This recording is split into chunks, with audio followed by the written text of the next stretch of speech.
Hello, everybody, and welcome to our author talk. Before we get started, I'd just like to say an acknowledgement to country. I'm currently on the lands of the Darug people, but wherever we are in Australia, we're meeting on the land that always was and always will be Aboriginal land. And I would like to pay my respects to elders, past, present, and emerging.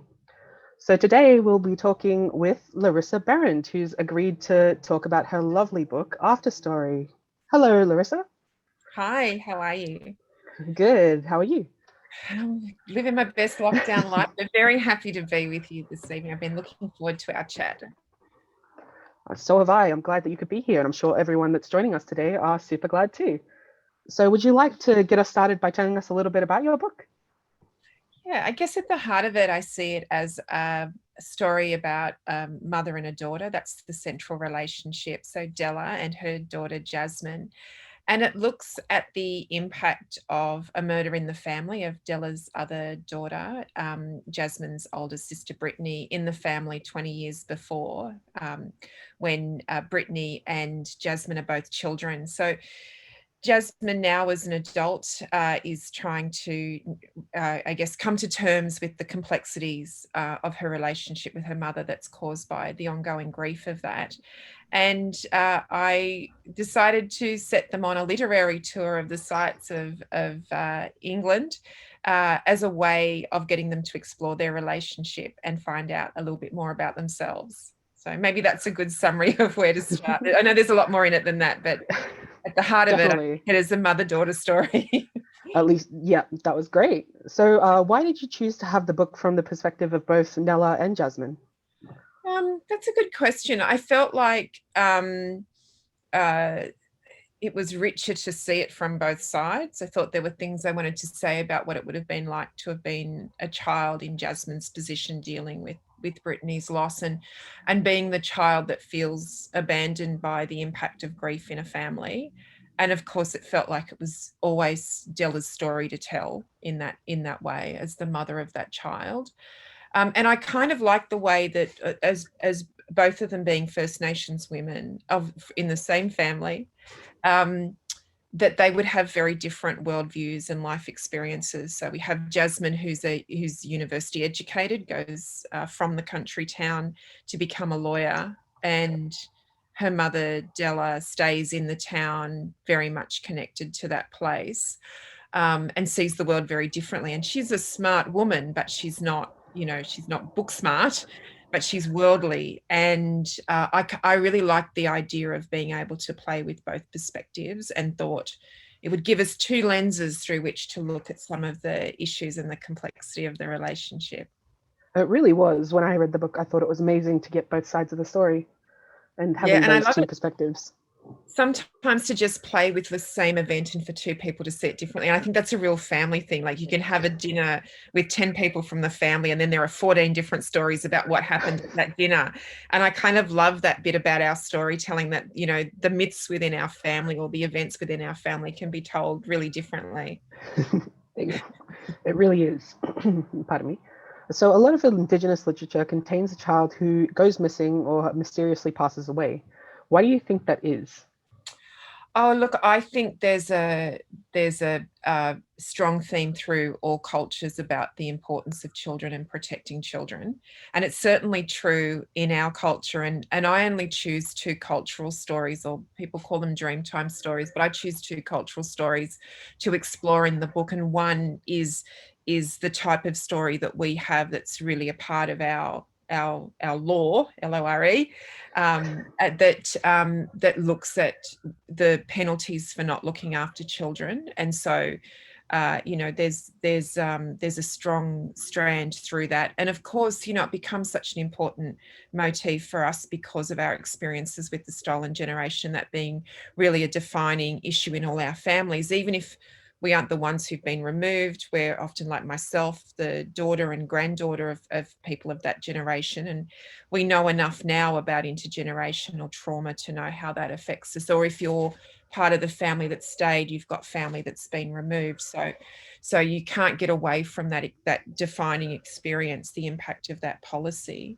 And I think it's an interesting thing too in how it sits with our culture, because there's certainly a large part of Australian literature, of non-Indigenous literature, that also looks at the child lost in the bush as well.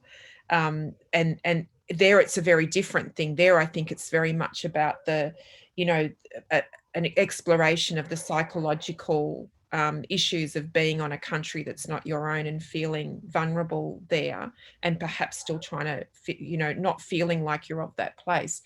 You know, there's a lot of people who've interrogated that more eloquently than I'm doing now, but just by way of saying that the children really do, you know, symbolize something very important in all our cultures. And for us as Indigenous people, there's a very specific lens through which we see that, which is both from our cultural traditional history, but also from our very contemporary lived experience. Mm. So, speaking of the stolen generation, I saw your documentary on After the Apology not too long ago. Would you say that in creating that documentary, it inspired you a bit in After Story? Well, I would say that the issues in After Story were very much inspired by my work as a lawyer, particularly more so with victims of crime, where those crimes have been unsolved for a very long time, but also with the families of people who've died in custody, where there is a similar thing, where there are questions that have been asked and a desire for justice and no resolution. And that has gone on for decades and starts to impact on one generation of that family to the next. So I did feel like that was obviously a very strong inspiration for what I was working on, and particularly hearing comments by people to those parents. I'll share with you one, where I was having a meeting with some of my the people I work with, and a very senior member of the legal profession said to one of the parents, you know, you should really get some counselling and move on. And I just thought it was the most extraordinary thing that anyone could think, that somebody would get over a grieving child in any time. So in that sense, and you know, it did feel to me like that was not something that would ever have been said to, say, the parent, rightly would never have been said to the parents of Daniel Morecambe. It felt like there was still very much that mentality that somehow Aboriginal parents don't care for their children the same way as other cultures do, that very negative stereotype.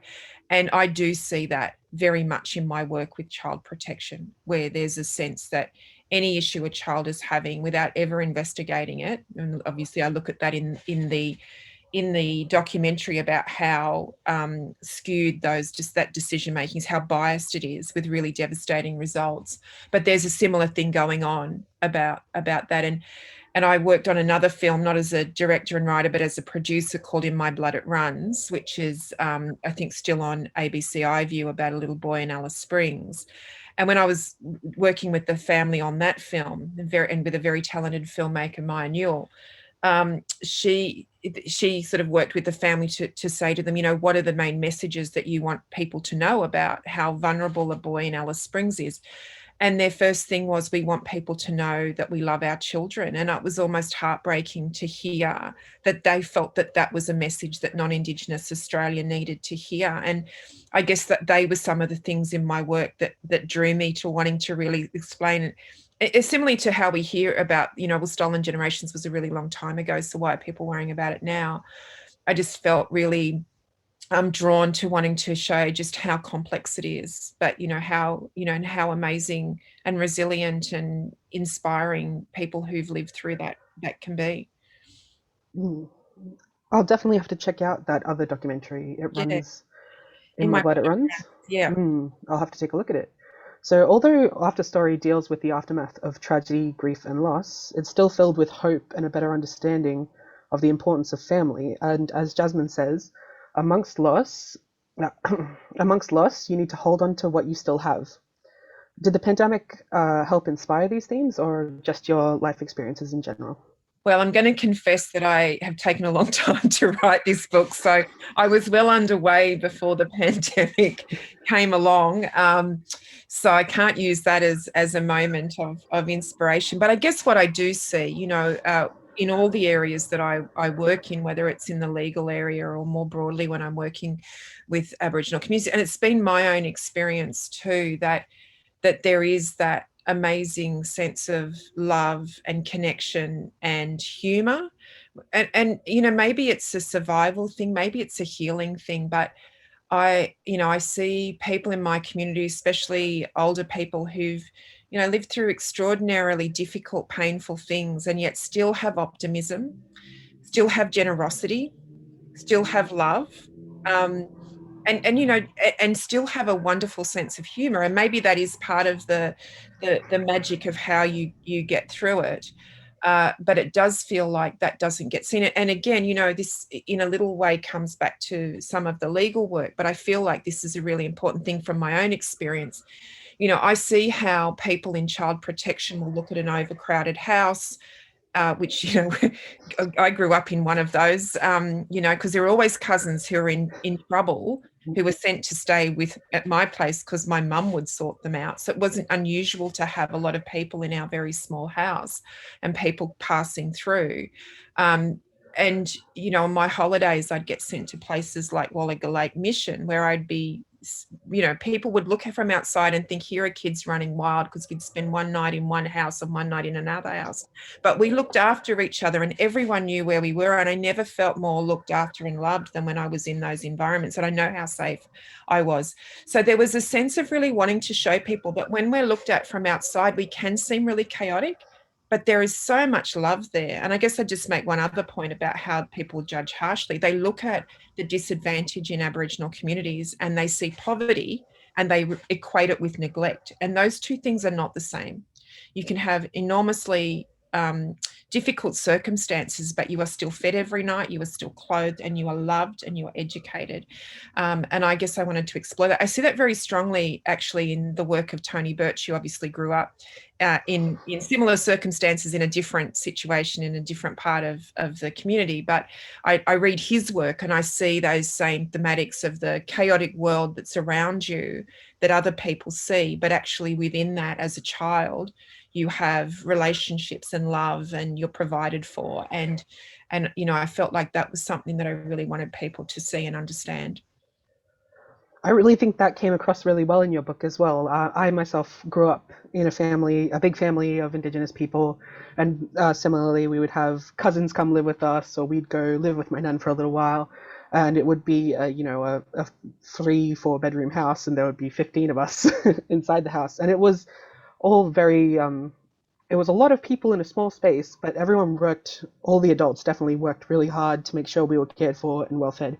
So seeing it in your book and hearing you talk about it now, I definitely have to agree with that. I did have that one thing that Jasmine does that I do feel myself, which is it always feels unnatural to me to have a really quiet house. Like I've got to turn the television on or something because it's like, this isn't right. Yes, it has to be noisier. Yeah. Mm. So one of my favorite quotes from Della is that blessings don't cancel out griefs; they circle around each other in an ongoing dance. Where did this belief come from? Yeah, look, I guess in looking at the character of Della, and she was an amalgam of a couple of women who have been really central in my life. I found it actually easier to find Della's voice because I'd heard it so often in the way that these particular women would talk and observe the world and talk to me. And for me, it was always that thing of you look at what's hard in life and you address it, but you always have to look at what your blessings are. And I thought that she would really embody that, particularly by the end of her journey when she's got some things to work through. But I found that I felt like it would be authentic for her to have an understanding of the enormity of the things that she's faced and some of the things that she's kept hidden. But through all of that, to really understand the the blessings that we have. And I think that's a spot we all want to get to, particularly in these times when we're really struggling with different ways. And, you know, overcrowding and living in a house full of overcrowding was easier before a pandemic than it is now. So things that actually were nourishing before become much harder now. And, you know, I think there are a lot of ways that we're really challenged. So to that extent, you know, I think that wisdom is really transferable to anything, anytime. But I loved that wisdom as well, of the type that Della has, where it's the kind where, and Auntie Elaine has this a little bit too, but Della very much, where because she sees things, so she sort of cuts through and sees them exactly as they are. When people are overthinking things, they dismiss her insight, and it's not until they themselves have thought more deeply that they come back to understand what she says. And I love that she's a bit of an oracle in that way. Yeah.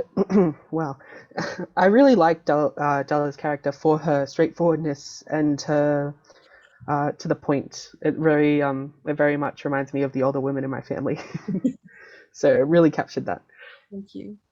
After Story has been described as a fascinating fusion of Western literature and Indigenous storytelling. Is this how you would describe the book?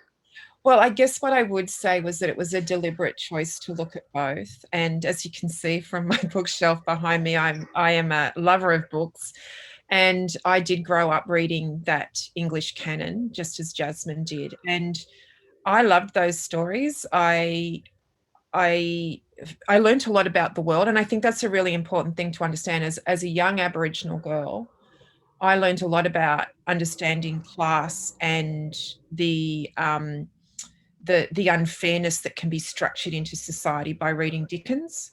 And he doesn't get such a run in the book, but I also read a lot of George Orwell, because my father and my mother are both very strong politically and both very strong readers. And even though we had no money, we always had books in the house. And so I read a lot of George Orwell, which Dad used to test me on. You know, but I think there's a lot of feminism in Jane Austen, and I went back and read some of my favorite books while I was writing After Story, and I could see that perhaps even more now than I could before. You know, Jane Austen's always about how women's choices in life, whatever their class, are limited because they're property and because of the laws of the day. So it's not exactly how we live, but it's not something that's unfamiliar. And even the Brontes, who write a lot about a person's individual ambition being unable to be achieved or being squashed because, you know, the way that society is structured does not allow them to thrive, or, you know, or crushes them in terms of the situations that puts them in, even if it's something as simple as sending girls off to school where you know, where three sisters die, you know, which was obviously their lived experience, but it comes out in their novels as well. But you know, it's not like when you're from a different part of the world and a completely different culture, and even a culture that culture is colonized, that there aren't universals in there. And so it was very important for me to when I'm putting those two cultures side by side in the storytelling traditions, to show how much I appreciated both of them, because they've both meant a lot to me. But I guess my journey was much more like Jasmine's, that you grow up in a school system that privileges all of that and those works. And I read a lot of stuff outside of school. I probably enjoyed the books I read outside of school more than the ones I had to study. But, you know, when I was growing up, you know, there were no Anita Heisses, there were no Melissa Lukashenkas, there were no Alexis Wrights to read. They just weren't accessible the way that we've got that wonderful, rich library available to us now. It was a revelation to me when I first read The Color Purple. The first time I actually read an African American author and thought, oh my God, what's this? You know, so you know, I went down that similar path of having that one literary tradition given to me in that way. And because I excelled at school and went to university, that's what was privileged and rewarded. And of course, similarly, when I went to showing my age, Mabo didn't come down until the end of my time as a law student. So, you know, there was nothing. We were doing Terra Nullius when I was there, which is pretty much keeping with the rest of it. But just by way of saying, there was so little. There was no NAIDOC days. There were no acknowledgement of countries. So like Jasmine, it took me a long time to be able to bring the storytelling tradition of my own culture back, especially because I was, the daughter and granddaughter of people who've been removed from that culture. And thankfully, my father went back and, recorded a lot of our oral histories. I'm so indebted to him. His work, which sits in AFTER, was also really fundamental in being part of the work that helped put our dictionary back together. He collected family trees, he collected language, he collected stories. So I had that sort of come to me when I was older. And I was lucky in that I wasn't of that experience where I ever felt ashamed to be Aboriginal. I had parents who taught me pride right from the start and to answer racism with pride right from the start. But it still took me, even with that, a long time to decolonize what I'd learned by going through the education system. But I guess what was important to me was, while I was sort of decolonizing, it didn't mean that those books weren't important or that I didn't learn from them, or those stories and those, that what they had to say were any less important. And reading Virginia Woolf was quite shocking in some ways, to see how relevant some of what she says is just as true at a time of Me Too.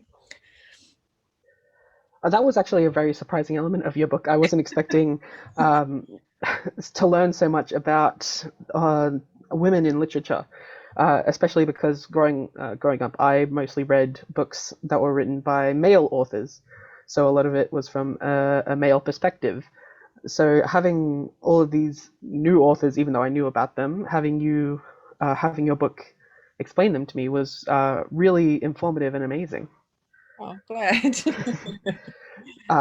So in the first chapter of the book, from Jasmine, she thinks, I've always liked to know what motivates people, why they do the things they do. That's what reading's all about. Writers attempt to reveal truth about human behavior, about our inner workings, our flaws.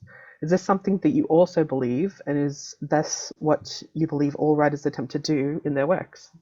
Oh, look, and it's probably not quite as contrived as that. I mean, I do think we learn about the world by reading, and we learn it through story. And of course, books are a way in which, you can, particularly with novels, you can deep dive into them, or even short stories and poems can give you a snapshot of that. And, I think that's why we're drawn to them. There's something in those stories that connect to us. And as the saying, you can read cross cultures, whether it's literature, from the English tradition, or it's from the South American tradition or the Indian tradition. There are stories there that have those real human connections, and that's why we're drawn to them.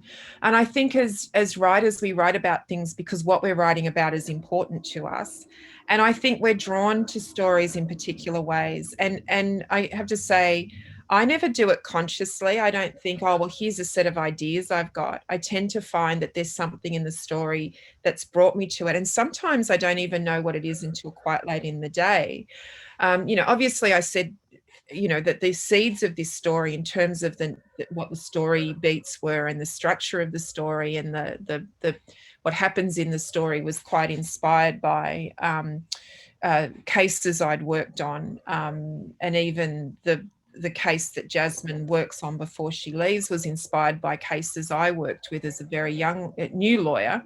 I was younger too, but and I struggled with how complex they were, and whether as so early in my career working with legal aid, you get big cases early, and although you get to brief barristers, it still shocked me how many really big decisions I had to make when I was first out of law school.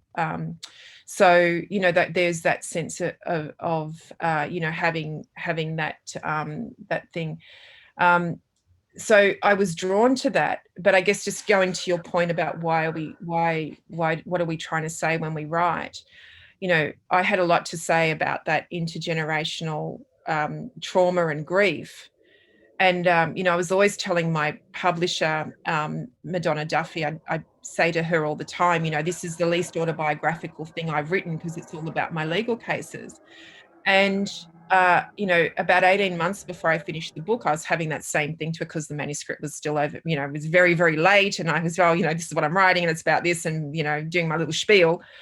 And I just had this kind of epiphany that actually, although it's completely different circumstances, I grew up in a house where, both my parents were really loving, although both had been, had very difficult childhoods. And my father's was very obvious, because he'd been in an orphanage, and He was very open about what had happened to him. But I although my mother was incredibly loving and I've got a very good relationship to her, I always felt like there was almost an emotional barrier to her that I wasn't getting through to. And I took that personally as a child. And it wasn't until I was older that I realized she'd had trauma in her childhood as well. And that's what it was. And then when I realized that, I realized why I was drawn to this story, because that's exactly what Jasmine gets. And that's what I see in the children of these parents, that it's exactly what I had. And that's why I was drawn to it. And so then, of course, I'm like, oh my God, this book is totally about me and mum, even though I've said all that other stuff. But I guess it goes to show that there's something almost subconscious that we're trying to work out ourselves. And like Jasmine, I think once my father passed, which was incredible, the grief of that really was incredibly. I didn't know how, unless you've had that happen to you, don't know how that feels. It became really important for me to work out, everything about my relationship with my mother, because it made me realize I had to be much more diligent about protecting it and making sure it was strong. And I'm lucky that I'm in a position where, that's possible. It's not in everyone's case, but I'm lucky. And I wanted to preserve that. So I guess it's a way of saying that I do think that there are things as writers and as readers that we're drawn to, even if we're not aware of it, but there's something that's kind of pulling us because we're trying to work something out. And I guess that was at the heart of what I was saying, but I managed to say it in a few sentences rather than with all that spiel I just gave you. It's a really good way to put it. I really like that. It's a good thing to use storytelling as something to help you work through something. It's nice. So another quote, some things just won't let you run from them, is something that Jasmine believes. Do you think we all have something that haunts us and perhaps influences our lives? Oh yeah, I think that very strongly. And I think that on a lot of levels as well. I think we know now, that if we don't address trauma from the past, or we've got something that we're not addressing, that it comes back. It always comes back. And there are those sorts of things that are very difficult to put behind you and to not address. And they tend to come out in other ways, and they tend to come out in ways that can perhaps be more damaging. But I think there's also something in that more generally about us as a nation. I think we look at that in terms of why it's important to have truth telling. And if we're talking about the importance of story becomes a really important part of truth telling processes as well. And I do think that on a lot of levels that we can say that as individuals, we can say that as families, we can say that as communities, but we can also say that as a nation. If we have that unfinished business, it's always going to keep coming up. You can never draw a line in the sand and move on if you have not addressed that, while people still have not healed from it and are still feeling the impacts of it. So yes, I do think had a lot to say about that one. It's always good to have a lot of things to say. I enjoy hearing other people's opinions. It's great. So for the Aboriginal culture, stories and song has always had a cultural connection for learning, and I feel that stories are the best way that I learn myself. With your book and the books of other Indigenous authors, while not being dreaming or cultural stories, do you feel that it offers a connection between Indigenous Australians who read them? Oh, look, I really hope so. I really hope so. It's such a good way to get into the perspective and see the world, and to understand those things that might not be obvious, whether it's about what is it really like to live in a community like that, and what does family feel like, and when we say we want to be on country, what does that really mean? What does it mean to us? I think we can look through, our great writers, our First Nations writers, all do really well in terms of talking about those connections to country and what connection to culture means. I think it's another great way for people to understand about that. And I think there is more of an interest in that now. And I guess one thing that I feel quite heartened about is I do feel like in the last 5 or so more years, there has been a noticeable increasing interest in the complexities of Aboriginal cultures, that there's a greater understanding that what is in our cultures is actually, there's a lot of science in there. You can see how there's so much more interest in things like fire technology now that we are facing such an enormous climate crisis, and people starting to think, well, these cultures that have been there for over 65,000 years, how were they sustainable? There were enormous climate shifts over that period, not as drastic as we're seeing now, but still, these were cultures that were able to live sustainably. Surely they must be able to teach us, especially about living on this land in this country and understanding its seasons and its rhythms and its ecosystems. And I think what people are also appreciating is that knowledge is not lost. It's often sitting under the surface, or it's very quick to come out. I mean, you can look at that in the way that language has been regenerated. Well, these languages that were supposedly lost were sitting there, and as people start to speak them, more of it is remembered. Even things like possum cloak making, you see people start to do that, and people would say, oh, that we haven't done that here. Once they start to do it, you'll hear people around the cloak making say, oh no, you don't do it like that, you do it like this. It's like there's a memory there. So these things are, I think there's more of an appreciation that there is more of these knowledge systems, and these understandings and knowledge around, a bush tucker and bush medicine, of course, is another place around what we understand about the sky and how we see that differently. All of these things, I think, have started to become more interesting to more people. And so I think for me, one of the things that was important in this book was for people who are on that in that place of wanting to learn more, of giving them those breadcrumbs to say, well, actually, there are these things about fire, and there are these things about weaving, and there are these things about our stories. And you might have thought of these stories as just children's stories, beautifully illustrated and kind of, nice little bedtime story. But you dive into it, and you can see all of these other things that they tell you, like what about the seasons and which flower grows here and what's your relationship. So I deliberately chose a couple of stories where I thought that they do have a knowledge in them. So yeah, I hope that it is a way to bring people not just into lived experience, but into our culture as well. That is very interesting what you just said, teaching in the stories that you would learn multiple things from one simple story. I actually didn't realize that until I read the book, even though I grew up hearing stories from my family. It was amazing to think about. And so Della and Jasmine often think or say something that their auntie Elaine would say, some wisdoms or cultural stories, and they describe it as a way to keep her close. Do you have someone in your life like this, and how important do you think it is to keep these stories alive? Oh, look, in a way, it was a deliberate choice in the book to have Auntie Elaine as a figure who had passed.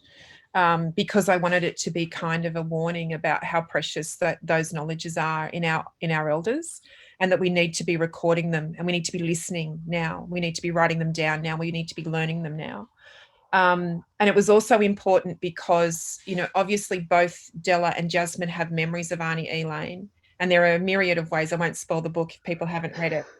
That her storytelling is an important part of how they negotiate their relationship towards the end of the book.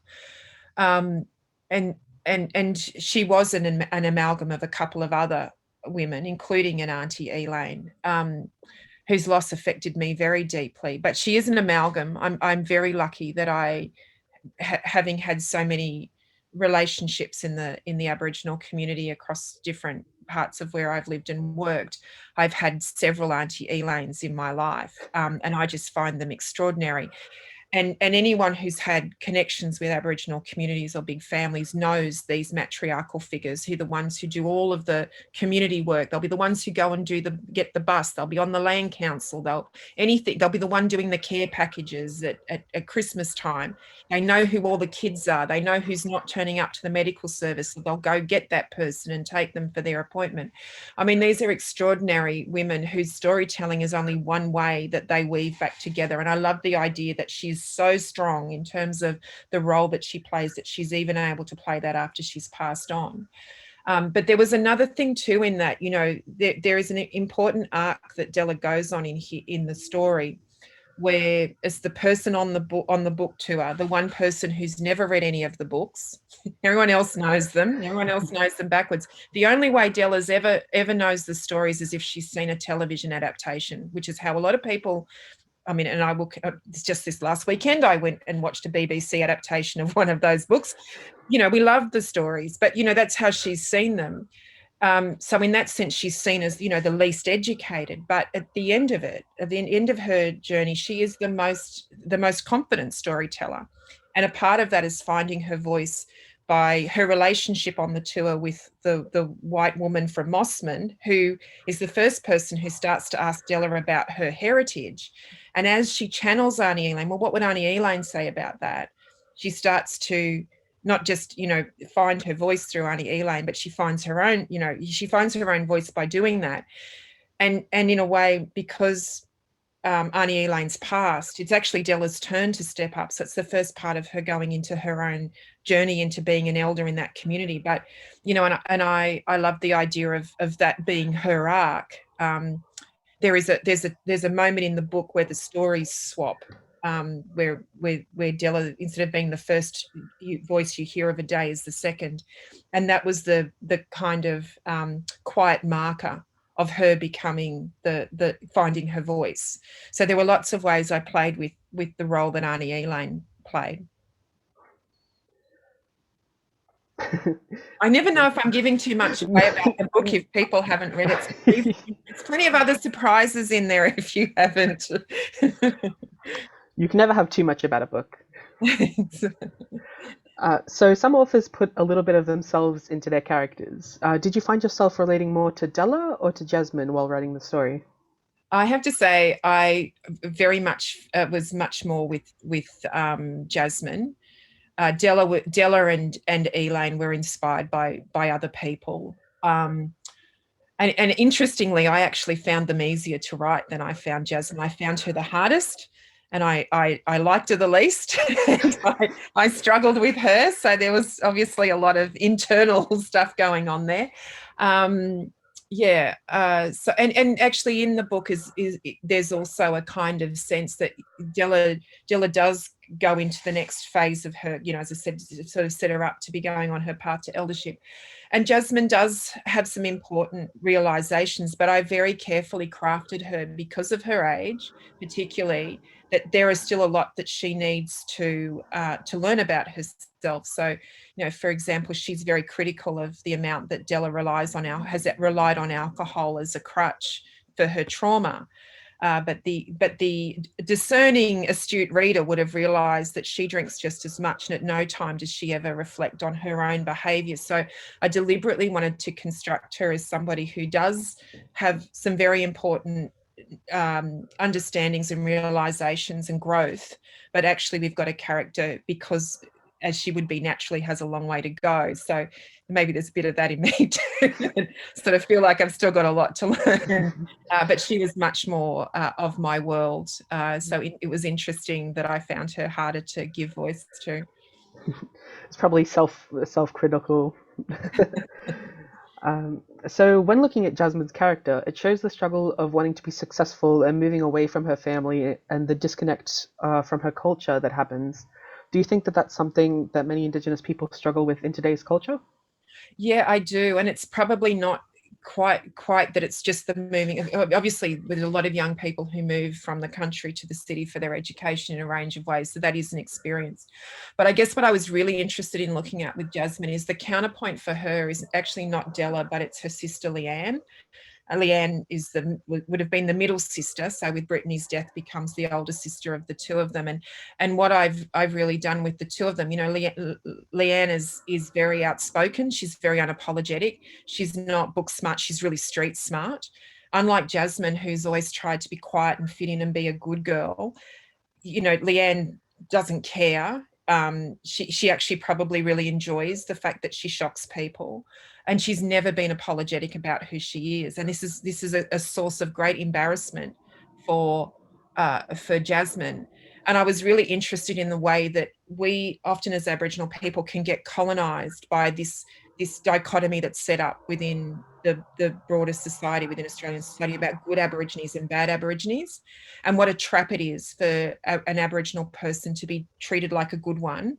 And I have to say that was often because I did well at school. Oh, you're a good one. If they were all like you, we wouldn't have any trouble, you know, that sort of thing. I certainly think there's a lot of Leanne in me too. Don't worry about that. But there is a way in which we condition children going through those systems to be good and not be troublemakers, and to not rock the boat and not challenge the system. And I guess I wanted to show that in Jasmine's case, it was very understandable that she would fall into that, because she didn't want to be, she wanted to be liked. She had people reject her in her town because she was Aboriginal. So she wanted to fit in, and she wanted to be a good one, and she wanted to be an exception. And I wanted to sort of draw out the trajectory of where that leaves her. So her coming to terms with her relationship with Leanne is also a big part of her journey as well. And I do think that is a very real experience. And whether we succumb to it, I think we certainly feel the pressure of that we hear people say to us, well, don't be a troublemaker, be a good one. And clearly I've never, if you look at my legal work, I haven't paid, or my other advocacy, I haven't paid much attention to that. But I know how difficult it is for people. And I see it especially with some of our students at UTS, and how important it then is for them to go back. If they don't have that connection to their culture, they will almost certainly fail, because that's the bit that really gives them strength. And once they get that knowledge about how important that piece is, whatever else you aspire to be, be an accountant, don't, go and work and do something that's got nothing to do with Aboriginal people. But if you don't keep that bit of yourself, that is your cultural self, you'll never be able to do anything else that you want to do, has been what I've observed. And I guess that was partly what I wanted to interrogate in a character like Jasmine. That's amazing. Okay, so I might read through a couple of the questions that the viewers have asked. So from Malvina, we've got, she's from the Sutherland Shire Libraries. She wants to ask if you did any literary trips similar to the one in the book. Oh, great question. And I have to do a shout out, because I grew up in the Shire from when I was about 7. And my mother had a job for a little while when she could not afford childcare. And she used to drop me and my brother at the Sutherland Shire Library. And we just spend the best days there. So special shout. I'm so glad we got a question from Sutherland Shire, so I could say that. I did do the tour. I didn't do it with my mother. That was not a true story. But I did the whole tour that's in the book with my husband, to make sure it worked and to think about how my characters would feel. So we had a lovely time going and looking at that. It was wonderful to go to London, which was a city that I did know well, because I'd been there quite a lot. I have a stepsister who I call a sister who lives there. And to see a difference, I'd never done the Dickens tour, and to just see that slice of it was really interesting. But I had also, in my early 20s, when my mother could first afford to travel, we did a couple of those tours where you do get on the bus. So it wasn't quite as boutique as this one, but we did those get on the bus, get off the bus, get on the bus, the person with the umbrella thing.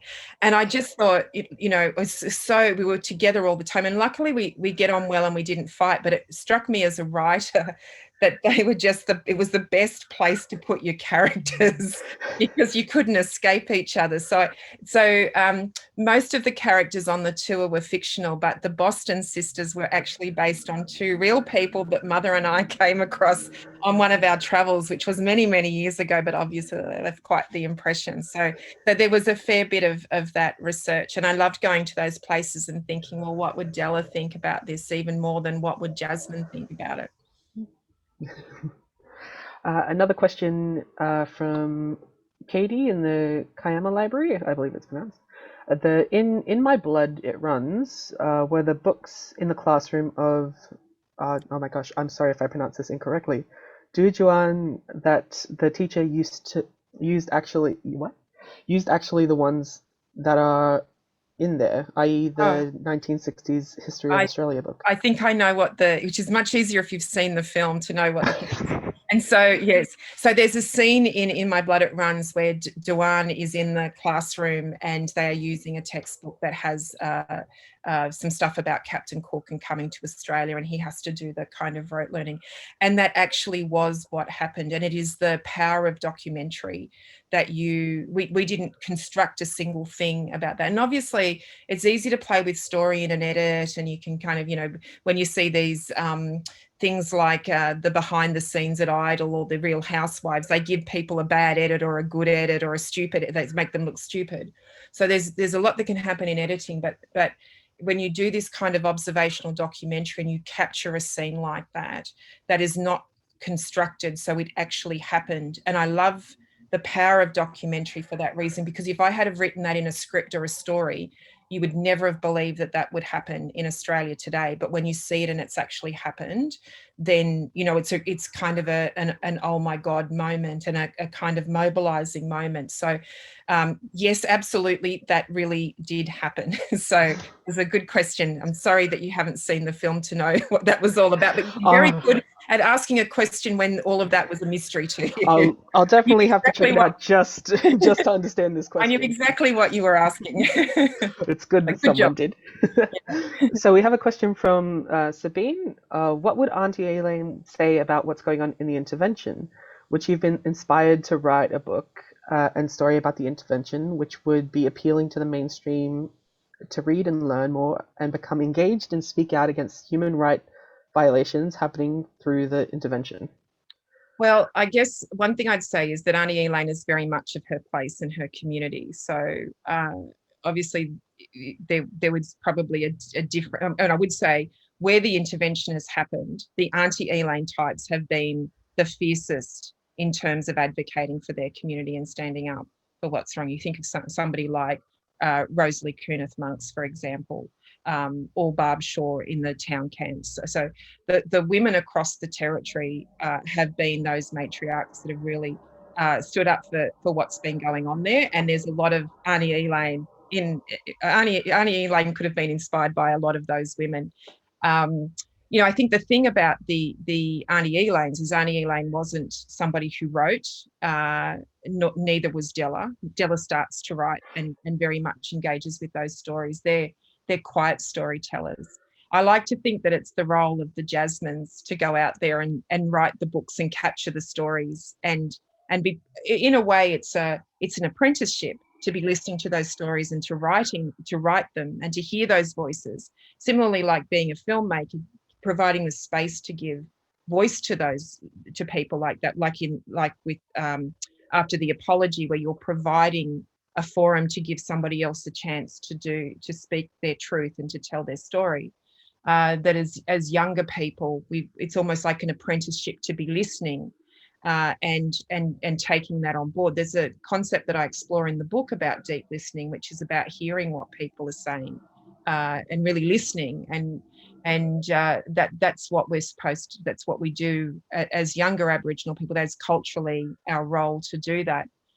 So that when it's our time to speak, we know how to do that. And that's exactly what happens with Della in her journey.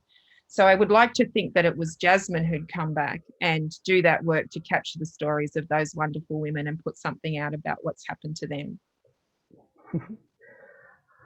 We've got a question from Janelle. One of them you've already answered about who was, how much of you was in the main characters. Another one was, did you have much input in the book cover, and what did you think of it? Well, I will say I did love the book cover, but I got sent several before then that I really didn't like. So I just kind of looked at them and went, no, no, and no. And I felt really bad at first. And I actually very kindly, I had a chat to Tony Birch about it, who's been a great friend and mentor to me. And I said, oh, look, I feel really terrible because I didn't like it. He's like, you've got to say that. And then they sent back some other options, and which had several there. And immediately I saw it. I loved it. And not just because it's bold and it's flowers, but, you know, there's a motif of gardens through it that's very much related to Della's story. So the thing that she loves when she travels is all the beautiful gardens. And I kind of like that. And not only do I think it looks stunning, but I love that it actually was linked to Della. And, you know, Della isn't inspired by my mother at all in terms of her character or her story, though as I mentioned earlier, there's an emotional relationship that's resonant with me and my mum. But my mother is an amazing gardener, and I thought that's kind of nice too, that would be a bit of a shout out to mum, that to have the flowers there. But I did love it. So I did get to pick, but I said no to quite a few beforehand. Well, the cover is like the representation of the book. It's the first thing that people see. You definitely have to have a strong opinion about it, and it looks lovely, I have to say.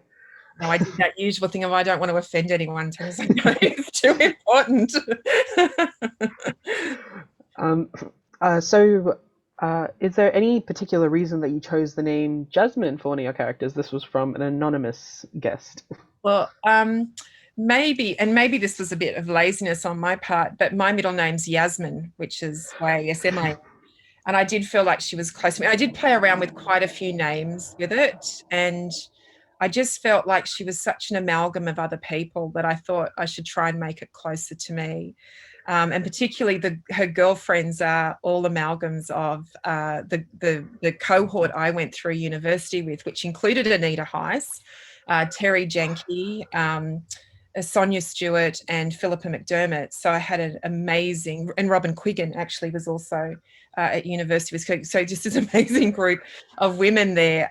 So there's kind of amalgams of them too. And I was trying very hard to make sure that people wouldn't look at one and go, oh, that's definitely such and such. But luckily, all the gals love those characters. So yeah, that's where I got her name from, and Della was sort of an amalgam. I'd come across a couple of Dellas. There was another Delma. It just sort of kept swimming around, and it just felt like that was the name. And Auntie Elaine, I could almost hear her in my head saying, "I'm Elaine." Like, yeah, I'm not arguing. Yeah, can't say anything against her. She's Elaine. So I think this question could be quite interesting from Petra. The film In My Blood, It Runs, was a very eye-opening, if not tragic, clearly showing how two cultures, the Indigenous people and the Western society, do not understand each other. In your opinion, what would be a successful model for the two cultures living and working together? Oh, that's a complex question. I think one where both are respected is important, and I don't think we have that yet. We have certainly people in the non-Indigenous community who do respect it, but I don't think that's represented in our institutions. It's not represented in our education system. And I think in addition to that, there has to be a privileging in the Indigenous space of the Indigenous perspective. So for, when we're doing things our way, I think, for example, of the importance of bilingual education, which was another thing that was affected by the Northern Territory intervention, but we know it to be one of the most effective ways to teach our children. And in addition to that, we also, through an enormous number of mechanisms, know how important connection to culture is for Aboriginal children to be strong and then go on to have the best life opportunities. We know that through education. We know that through what works to keep them out of juvenile justice and off that pathway. We know what works in relation to child protection in terms of placement of children when they have to be removed, but the importance of trying to do early intervention to keep them with families if it's a sort of situation where early intervention will assist. So we know all of those things, and I don't see that necessarily. And I think all of these things work in different ways, but it is about that mutual respect depending on what institutional context. For me personally, when I think about the work I do and what are we trying to get to, I do think there's an element which is important, that all Australians see Aboriginal history and culture as part of their history and culture. And that's not to say you're appropriating it, but it's to say that if you live on this country, you have to have that deep respect for those cultures and that heritage, and know that you are part of it if you live here. So you have to respect it because it's yours. And those knowledge systems are things that you can learn from. And I see more of that in different ways. As we were talking before, you see moments like the bushfires and people get a bit more interested in that. I think, the work Bruce Pascoe did with Dark Emu, whatever the critiques are, it did get people to think more deeply about how they think about Indigenous cultures, that they were much more complex than people gave them credit for. They weren't Stone Age at all. So there's still a long way to go, but I feel like we head in the right direction. I think the frustrating thing, and perhaps this goes back to Sabine's comment about the intervention, is that through all the work that we did through the period of reconciliation, where you would have argued we'd made enormous ground, You had things like the Mabo case, which profoundly changed our legal system. You had enormous shifts. You had things like National Indigenous Television be a much larger platform for Indigenous people, a larger number of Indigenous storytellers, both in the visual form and in the written form, and a whole range of forms. All of those things happening, which were incredibly positive, and more Aboriginal people going into all of the professions. And then at the same time, we still get these policies that are rolled out in a really discriminatory way, in a way that sees we have to suspend the Racial Discrimination Act, Anti-Discrimination Act, and any other mechanism to complain, and kind of just completely decimates these important communities and these important cultures. So, I feel like we still struggle in different ways with this. And so for that, it's in a way, it's a great question, because when we write these kind of stories with that purpose of giving voice to our own community and our own mob who are reading it, it is about encouraging non-Indigenous people to come in and feel what it's like to be in our culture and to see how rich it is, to see if they can find an interest and a curiosity and a place for themselves in what they're reading. Because until we get that level of connection with us, that level of respect for us that we're kind of forced to have with the dominant culture, when we're just never going to solve these intractable problems. So, I always, I guess, like Arnie Elaine, I'm always hopeful of the good in people. Well, I think that's a great note, especially since we're running out of time. It's a wonderful way to finish it off. I just wanted to say again a great thank you for joining us today and talking about your book, After Story. It was great to meet you, and I hope that everyone here with us learned a bit more about yourself and your book. And to the people watching, if you haven't had a chance to read After Story yet, I hope this encourages you to go out and have a look. And to those who have, I hope it gives you a better insight to the characters and the story that you read. So a big thank you to Larissa. Thank you so much for joining us. And I think we'll say goodbye. Good night.